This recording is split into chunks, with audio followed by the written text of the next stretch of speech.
Ei, gente, bom dia para vocês que acompanham o Manhã da Piedade aqui na TV Horizonte. Agora é comigo, Assir Antão. E vocês já tiveram a Síria Cacheta aqui falando, né? E hoje eu trago um assunto de interesse de todos os belo-horizontinos, que é o plano diretor da nossa cidade. Aqui no estúdio comigo está o Dr. Wilson Campos, presidente da Comissão de Defesa da Cidadania e dos Interesses Coletivos da Sociedade da OABMG e é assessor jurídico do Movimento das Associações de Bairros de Belo Horizonte. Dr. Wilson, bom dia. Bom dia, prazer recebê-lo aqui. O prazer é meu. Muito obrigado.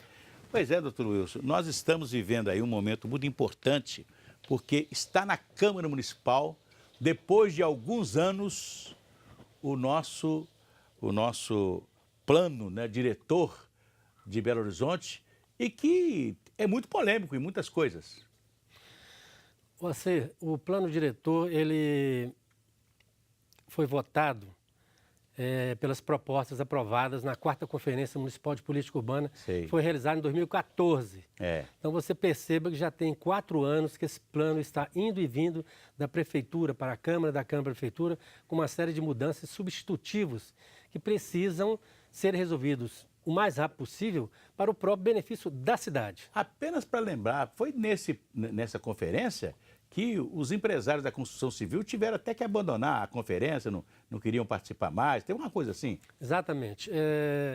Os setores que participaram da 4ª Conferência, que originou o plano diretor, foram os setores popular, técnico e empresarial. 3 setores, 243 delegados, 81 delegados de cada setor. Em determinado momento da conferência, os empresários da construção civil não se sentiram à vontade para discutir determinados pontos que iam contra os seus interesses particulares e resolveram, por livre e espontânea vontade, saírem da conferência. Os demais empresários que estavam ligados à CDL, à prestação de serviço, a muitos escritórios comerciais, e o setor popular, e os técnicos que são aquelas pessoas, são urbanistas, arquitetos, engenheiros civis, advogados, economistas, etc. E o setor popular representado pela Associação de Moradores, movimentos populares, pessoas da região central, dos bairros e até da periferia de Belo Horizonte, com bastante participação. Isso, de certo modo, trouxe um clima um pouco chato para a conferência, em razão de que todos queriam que o empresariado continuasse, principalmente o empresariado da construção civil, continuasse até o fim da conferência. Por quê? Porque o que estava sendo discutido ali era o interesse da cidade. E a construção civil é uma mola propulsora que gera emprego, gera divisas para a cidade e para o estado de Minas Gerais. Infelizmente, eles não continuaram, mas a conferência foi avante, foram votadas as propostas, foram entregues à Prefeitura e o plano diretor foi sacramentado. Está restando agora que a Câmara dos Vereadores delibere e volte com o plano diretor para o prefeito para que ele sancione, publique e mande efetivamente que a cidade continue a andar. Doutor Wilson, o senhor que conhece bem esse plano, desde o nascedouro dele, né?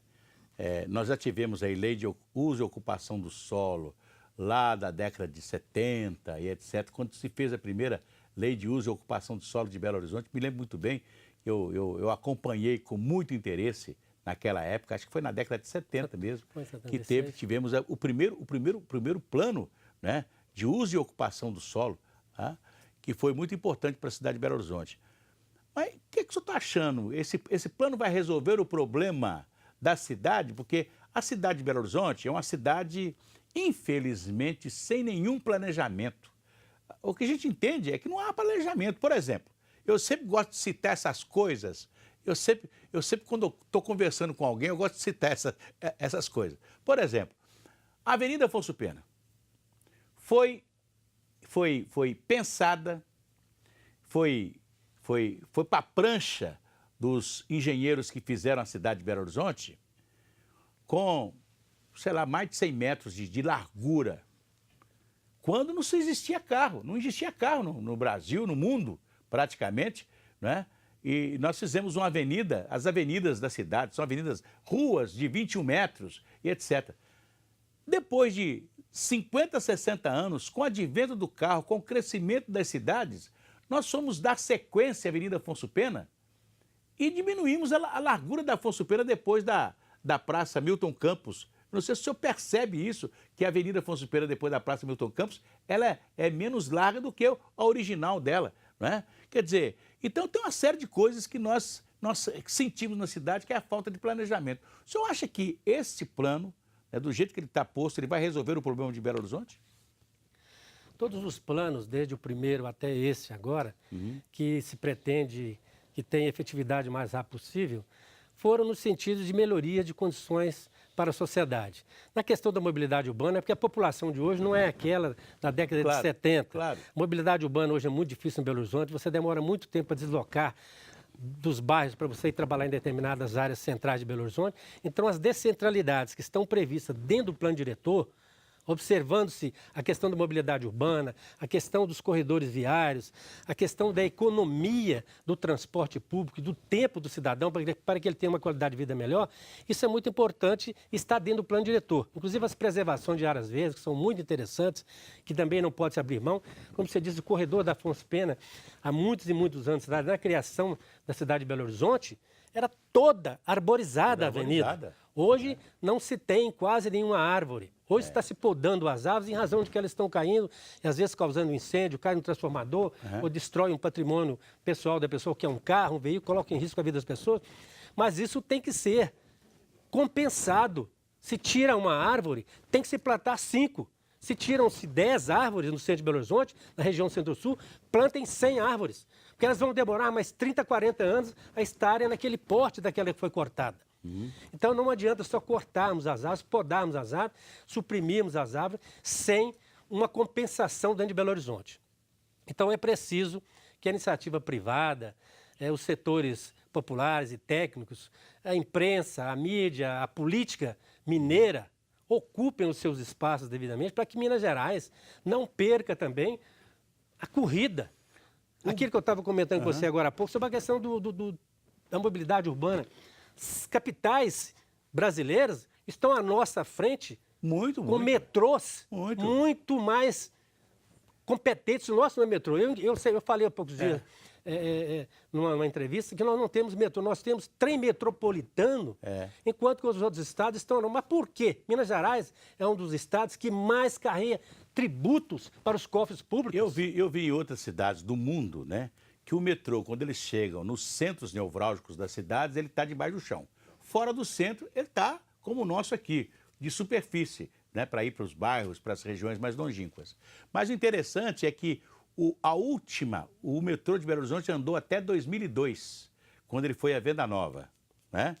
E depois disso, e ficou mais ou menos 30%, 40% pronto o metrô que sairia do Calafate para o Barreiro. E nunca mais se falou nisso, nunca mais teve dinheiro, nós não tivemos dinheiro aqui para o metrô de Belo Horizonte. Há pouco tempo o prefeito Márcio Lacerda andou furando a rua aí para fazer uma linha que seria da Lagoinha na Savassi. Eu achava até muito melhor se fosse um VLT, um bonde, aquele bonde articulado, seria até mais bonito, mais tranquilo, né? Que ele convive com o trânsito nas cidades, etc.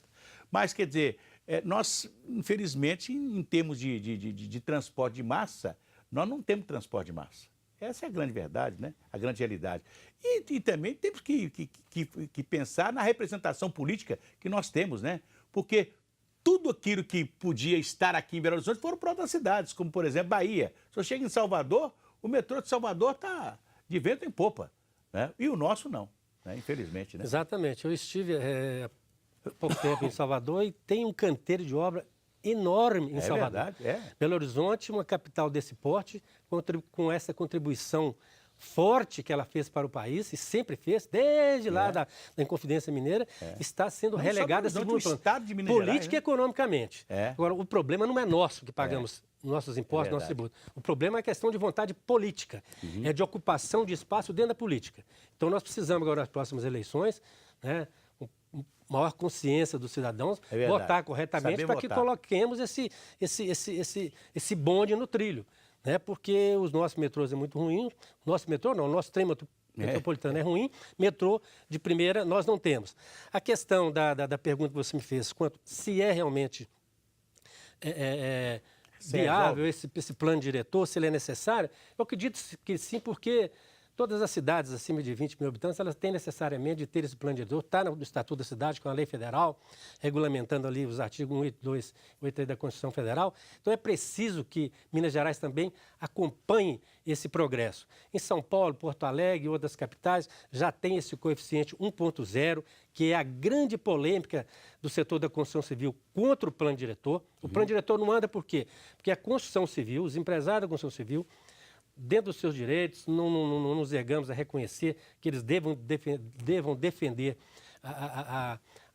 o seu lucro, a sua participação na fatia da sociedade. Tudo bem, mas é preciso que tenha diálogo. Imposição e lobby dentro da Câmara dos Vereadores não é certo, não é correto, porque a maioria da população que precisa desse plano diretor com a arrecadação da outorga onerosa, que é aquela que você paga acima do coeficiente 1.0. O que é o coeficiente 1.0, Assi?